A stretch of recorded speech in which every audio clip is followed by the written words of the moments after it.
Welcome back to the Real Country File. Coming up this week, I will show you about this barley that is behind me and was harvesting it at the beginning of the week. Angela visits a sheep farmer that's diversified into a pumpkin patch, and Stephen is talking to a representative of the British Deer Society. It's now currently raining, but lots of the country are still dry. I was in Warwickshire, middle of the week, and it is still dry down there. Anyway, let's have a look at this barley. It's the 11th of October when this is filmed. Not today, it's obviously Sunday. We have harvested the summer barley. We're at it now. It's coming off at about 22%. I expect it to be about 25 by the time it's back at the yard. I'm not sure if the combine moisture meter is that accurate. In places of the field, it's yielding 0.7 of a tonne, and in some places, and some of the field is yielding 1.7 tonnes to the acre. So I'm happy with that because it's cost virtually nothing to grow.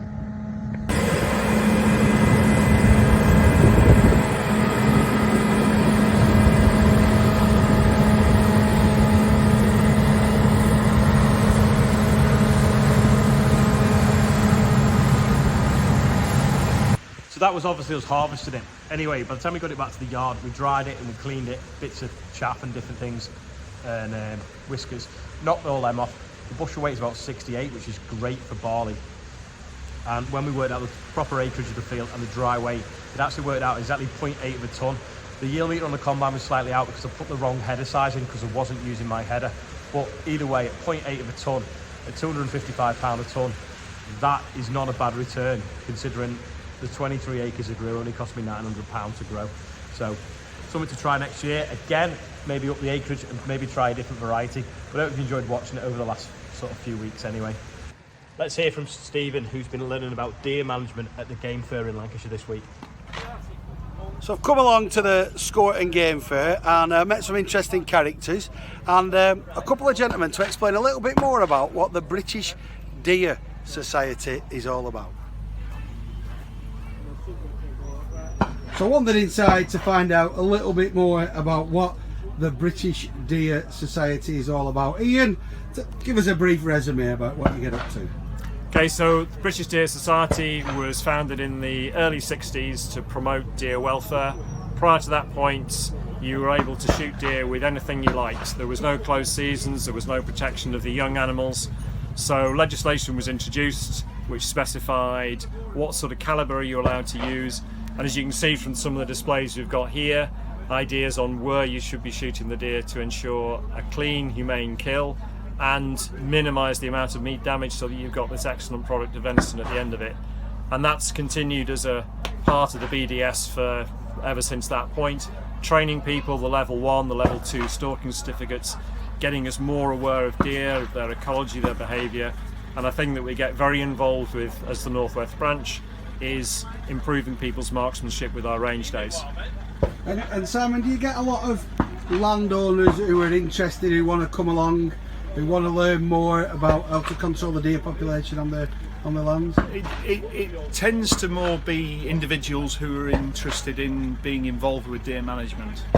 We do get approaches from the some landowners and some organisations who may own land where deer management is necessary. If that approach is made, then we are in a position where we can hopefully advise them on the necessary or the potential deer management options and allow them to find a solution to their problem, whatever that may be. Ian, are we in a position where we need to be culling deer, or is there not enough room for all the current population to roam? No, the deer population is massively expanding, has done over the last 10-20 years. The winters are milder, so they survive through them for longer. More of the kids survive. Yes, a lot of deer do get killed on roads, but the population of the major species is increasing. It's becoming a real problem in some areas, so go down into sort of Northamptonshire and East Anglia, big problems with muntjac, damaging the environment, actually creating a problem such that nightingale can't nest anymore because the muntjac have eaten all the brambles that they would normally nest in. Up here we have a problem of the roe and red and sika deer if foresters are wanting to plant trees, and that's been declared as part of the government strategy for the future. And if you are planting trees anywhere in the UK, you've got to be thinking about deer control before you put those trees in, otherwise they'll nibble them to pieces. That's a really serious point now about forestry and planting trees. The culling process though does give us a really kind of healthy meat product, doesn't it? It certainly does, and the way I look at venison is that it's probably the most ethically produced organic meat that you can essentially have. They've led a wild life, they've led a natural life up until the point where they are culled. And the venison meat is absolutely of fantastic quality, fantastic nutritional value. It's low cholesterol. It tastes absolutely fantastic, and it really is something that if you've never tried venison, then please try and get hold of some and give it a go. You can create anything with venison that you can do with beef, you know. So we have venison stroganoff, we have venison lasagna, bolognese, burgers, sausages. You know, you can do anything with it, as well as the very high-end sort of restaurant quality cuts of meat that you may see on MasterChef. It isn't just a meat for the fancy restaurants. It's perfectly suitable for everyday use. And you're handing out some to the general public, some recipes today, aren't you, as well, to maybe give them some ideas and yeah, we've got these leaflets that we're handing out. They are full of some great recipes using slightly different ingredients, sort of Asian, Southeast Asian cuisine, just putting a different little bit of a spin on it. But as Simon says, venison is a fantastically adaptable meat, and it is just delicious. And just one last thing, if I can, with you both, gentlemen, just how much of a problem is poaching in the UK, and if landowners suspect that there's poaching taking place on their land, what should they be up to? What should they be doing? If they suspect poaching, first call is the police. Just 999 it in. It is a problem, it's an increasing problem, and forget any romantic notions of somebody taking a deer for the pot. Quite often this is people taking dogs out, the sort of larger greyhound species, some of them which are crossed with other dogs, and they're coursing the deer. They're chasing the dogs at the deer deliberately. Some horrific injuries are going on with these deer, and it really just needs stamping out. And if you suspect it, 999. Right, gentlemen, well, thank you very much for your time. Hope you enjoy the rest of the show, and I'll certainly have a look at one or two of those venison. I think the slow cooker might be coming out for a couple of winter or autumnal treats. Absolutely. Bit of beer in there. Happy days, cheers.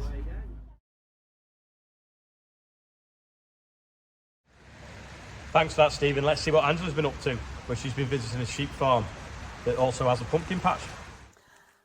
Now, I'm not a massive advocate of Halloween and all its American garish imports, but I do quite like to mark the seasons in some way or another. So I'm actually now going to chat to a young farmer who's put some of her land aside to grow pumpkins and promote that to the general public locally. So I'll just put my wellies in the car and set off to have a chat with her.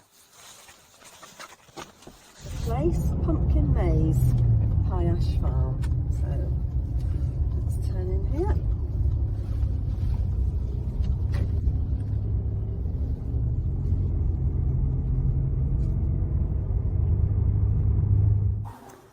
So we're here on Pie Ash Farm in Cheshire. We're actually in the shadow of the hill there is actually called Bosley Cloud. It's actually got a cloud in it today, so it's actually living up to its name. So, but this is Martha that lives on the farm, and Gemma that works here as well. So, so thanks for having us and showing us around, both of you. So, so Martha, just give us a bit of an overview. What happens on this farm in terms of what stock have you got and how big it is and so on. Yeah, okay. So we're a sheep and beef farm, but also my dad does quite a lot with the sheepdogs too. Obviously we're having the sheep. We've got about 500 breeding ewes, and then about 50 suckler cows too. So yeah, sort of predominantly sheep, but then Dad does like his cows, so we've got a few cows too, but then quite a lot of sheepdogs. And you know, your dad's is quite famous in the sheepdog world. So just say what sort of has he won competitions? Yeah, he has. So he's this last year he represented England in the internationals. Give his name and then people James know. Gilman. I'll bring them back.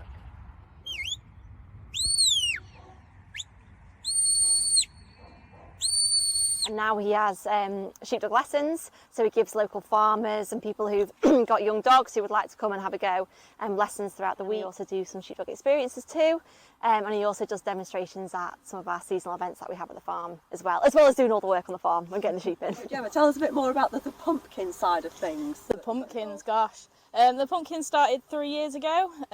Martha came up with a very bright idea to go and get some pumpkins off a local farmer and put them in a shed and see if we could sell them. We were worried at one point if they were even going to grow. Yeah, there was like sort of leaves this high, and I was like, I don't actually know if there's any pumpkins under there. I didn't want to go through them because I didn't want to sort of crush any plants. But yeah, now we've got quite a lot of pumpkins. Right, and a lot of picking to do. But generally, as a diversification project, are you pleased with the outcome and how it's kind of all worked out in the end, or what would you change for next year?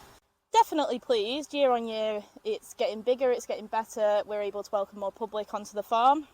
And every event, not even every event, after every weekend, we're looking at what we do the next weekend to make it better for everyone. Okay. So. And just going back to sort of the actual pumpkin growing, how did you learn what to do? Were you just like watching YouTube videos, or did you have any training in pumpkin management? Well, Martha's got a very good friend, Charlie, who's been doing pumpkin farming for a long time. Yeah, so and also, we sort of got the experience from him. Yeah. He showed us the way forward. Yeah, so I know a pumpkin farmer who's about an hour away towards Chesterfield, Village Pumpkins, and they've helped us a lot with it. But also Bates Farm in Warrington, we're all sort of sharing ideas and helping each other, which is really nice, sort of a network of all of us. Yeah, so that's quite nice that there's collaboration Absolutely. between different farmers and just sort of learning best practice from what other people have experienced Yeah. so far in that case then. Right, excellent. So after pumpkin season, what's the next thing? I know you do lambing experiences in the spring. So Lambing Live will be sort of towards March and April, depends when we put the tups in.